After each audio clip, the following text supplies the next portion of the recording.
increasing knowledge of parenting and the needs of babies. One of the reasons I started Roots of Empathy was because I worked with violence. I worked with people who had hurt others violently. I worked with domestic violence, child abuse, physical and sexual. And I discovered that the common denominator in all of that suffering was the absence of empathy. So empathy is innate. We are all born with the capacity for empathy. But it is through the very early parenting that it blossoms. If the parent is able to be attuned to the baby's needs so that that baby feels understood, that there is a symbiotic emotional soup, that baby then understands and feels known, and that baby then learns how to love or not. Sociopaths are born in the first 2 years of life. There's not a genetic inheritance, it's environmental. I also worked with people who shook their babies to death. Not that they meant to kill them, but they had no emotional regulation. They could not deal with the stress of a crying baby. They could not deal with the isolation of having no one to help you.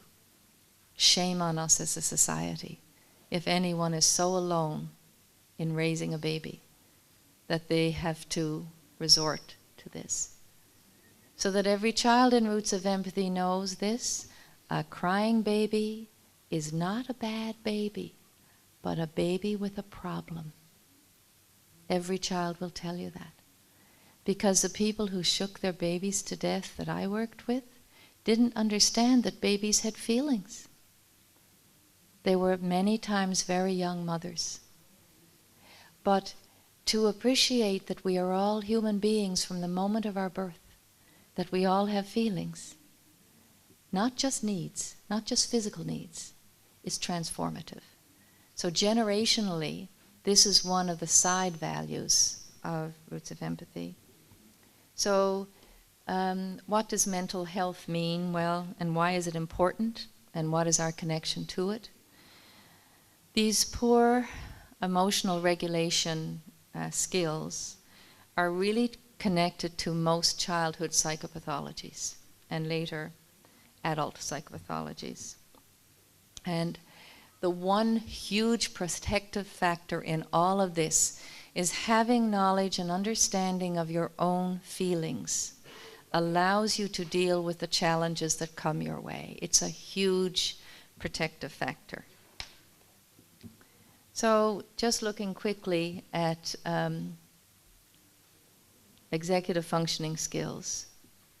These are really a set of cognitive abilities that support many other abilities, and they are never intentionally taught. What we do in high school, we realize, oh yes, these kids can't organize their homework. They didn't get the grounding. Or we identify problems with the children when they're older, rather than building these capacities in the experiential learning that happens around the green blanket. It's so easy to do because you have huge engagement of the students. And when they're engaged and they're not worried about being tested, they have the ability to focus their attention on what that baby is feeling and then fearlessly share their answers. So the experience of having this focused attention builds in the brain the pathways to do it in other areas. The idea of inhibitory control, that's impulse control. When you realize that a certain number of children in your class are highly impulsive, and when they realize it, you help them understand themselves and control themselves. So this ability of impulse control and delaying gratification is really an interesting thing for children to understand because they can. It's just we never talk to them about it. It's harder for some children to wait than it is for others to wait, and that's not a character flaw. It's the difference in the children. So it's something that they can work on themselves. Just like if you're not very good at playing a particular sport, you can practice. So it's attainable. Some children are very talented. For them, they don't have to practice so much. So it's helping children reveal themselves and learn more about themselves. Working memory, every single Roots of Empathy class asks children to reflect on, well, the last time we met, what were we thinking about and talking about? What questions did you have? And that idea of, without stress, having children deal with work memory, deal with what is happening right now and how does that relate to what happened before. In simple ways, like the last time our baby came, the baby wasn't able to sit up. Now we notice the baby's able to sit up.